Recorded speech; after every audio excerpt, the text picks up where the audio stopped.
Hi, everyone. Hello there. We are starting chapter 16 of In Search of Christian Freedom. This chapter is entitled An Appealing Promise Unfulfilled. Ray starts with Isaiah 29 verse 8 in the New International Version. As when a hungry man dreams that he's eating, but he awakens and his hunger remains. As when a thirsty man dreams that he's drinking, but he awakens faint, with his thirst unquenched. The discussion that has preceded brings a measure of sadness. Sadness at the picture of something that promised so much but has fallen far short of that promise. What has happened among Jehovah's Witnesses reminds me of thoughts expressed some decades ago by a member of the British Parliament, and this man is W.J. Brown, who died in 1960, explaining why his conclusion was that the only categorization that really matters is that which divides men is between the servants of the Spirit and the prisoners of the organization. That's his quote, Brown's. He demonstrated the way in which the human spirit develops an idea, and then, with the intent of giving substance to the idea, an organization is formed. As to what so frequently happens, he observed, quote, whether the organization be political, religious, or social is immaterial to my present argument. The point is that, the idea having embodied itself in organization, the organization then proceeds gradually to slay the idea which gave it birth. If a religious organization, its message will crystallize into a creed. Before long, the principal concern of the Church will be to sustain itself as an organization. To this end, any departure from the creed must be controverted, and if necessary, suppressed as heresy. In a few score of or a few hundred years, what was conceived as a vehicle of a new and higher truth has become a prison for the souls of men. The idea having given birth to the organization develops a self-interest which has no connection with and becomes inimical to the idea with which it began.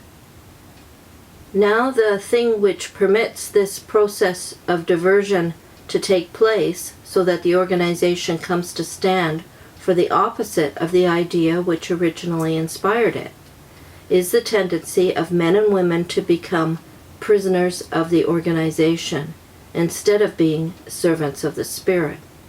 The organization becomes less the vehicle of the idea than a channel through which particular interest must be served. Here Ray has a footnote.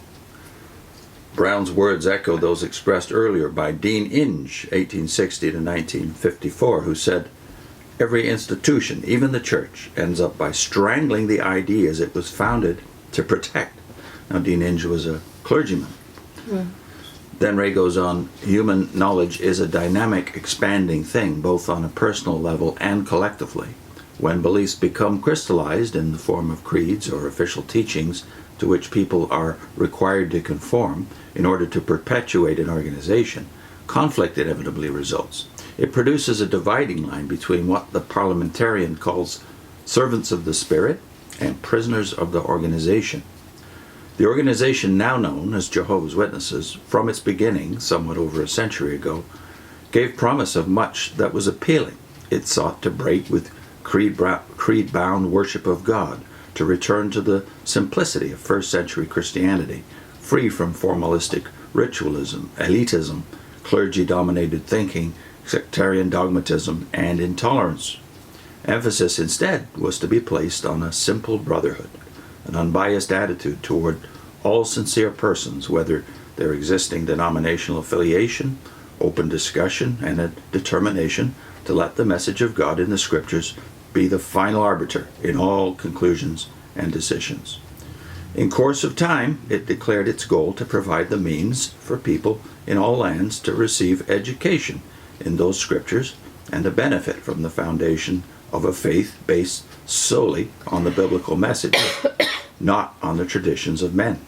It pointed people to a way of life that would always be God-directed and God-blessed, due to putting his Son's kingdom in the first place in their lives lived in integrity, neighbor love, unstinting devotion to healthful spiritual values.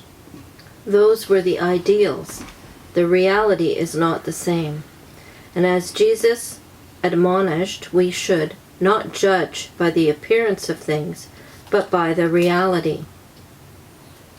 That's John 7:24. It is not that the goals were all discarded outright, or that no progress was made toward any of them. To take the view that there is nothing good whatsoever to be found in the religion of Jehovah's Witnesses, and to engage, as some former witnesses do, in a career of deriding it, manifests only intense bias. When persons leaving do this, it raises questions as to the purity of their motive in leaving. If there was nothing good whatsoever then why were they drawn to it in the first place? And why did they remain in it for 5, 10, 20 or more years? Similarly, with those of other religious affiliations, do they not realize that in many cases persons entering the witness organization did so precisely because of their disillusionment with the churches to which they had belonged? Frequently, the witness organization wins persons' interest largely by default, the failure in certain areas on the part of many churches being as much a factor as the apparent benefits offered within the witness organization. Yeah, I guess the reason this bothers me to a fair extent is that I think Ray himself still inherits from the organization the naivety that he assumes was at the start. There was a sincere quest, he believes, and I believe too. Most of the original Russellites were sincere people.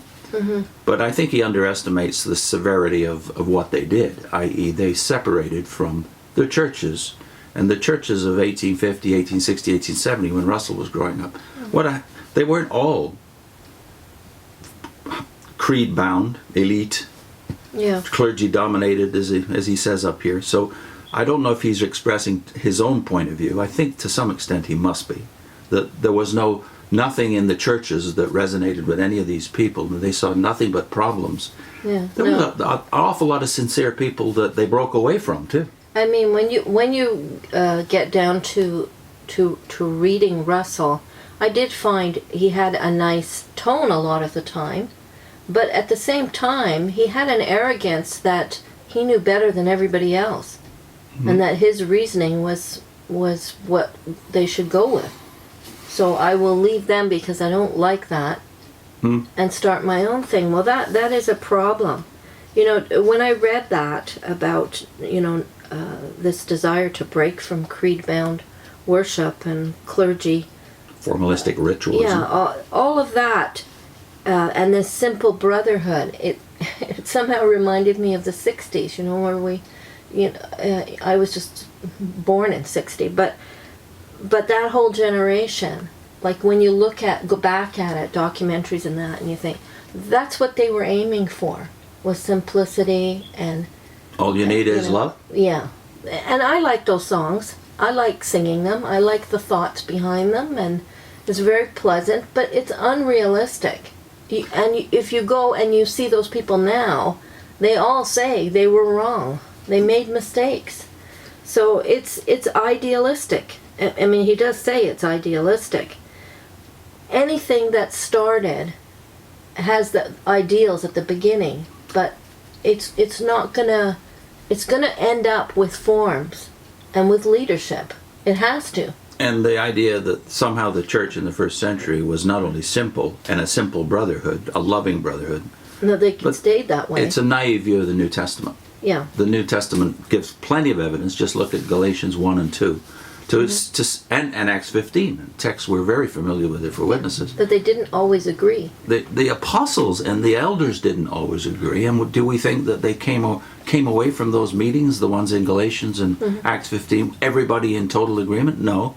They made a decision, but there was a lot of resentment, as you can see from Paul's later epistles, even about Paul and Barnabas. They were looked at as second-rate apostles. So if there were divisions like that in the early church. Who was it? It was it Barnabas and Paul that's actually went on 2 different missions with different people because they couldn't agree. The very next chapter, Acts 16, says that Paul and Barnabas, the co-workers whose work brought the Jerusalem council on, split up. With sharp, I think it says something like a sharp disagreement. Yeah. So, I mean, I think we should expect that. I think that the miracle, if you want to call it a miracle, is that people who have those kinds of disagreements stick together. Yeah. You know, diversity is not always a bad thing, because we need options, and if you're of a different temperament, you're not going to get along with people of a different temperament.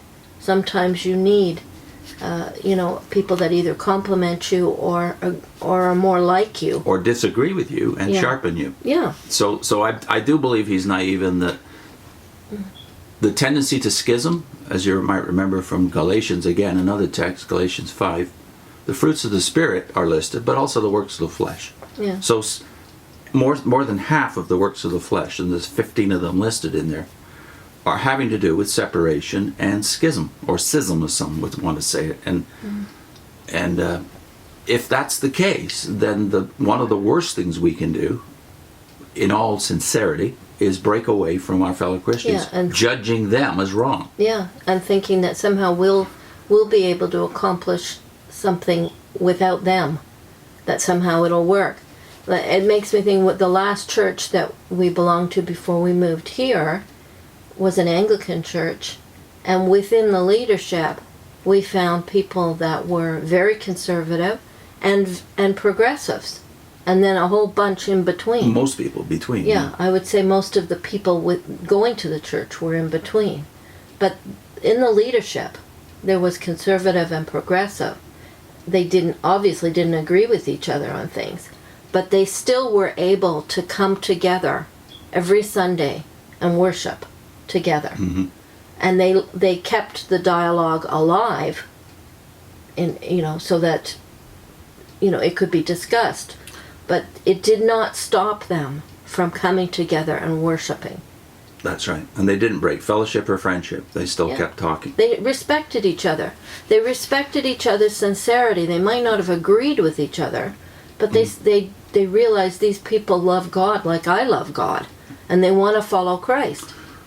They didn't judge each other. So in that, I found that Anglican church was more like the first century than the real first century, as opposed to the ideal version of it that I think the Russellites epitomize here. So we wanted to attach a link on your screen to a discussion of unity and uniformity Ray Franz had earlier in the book.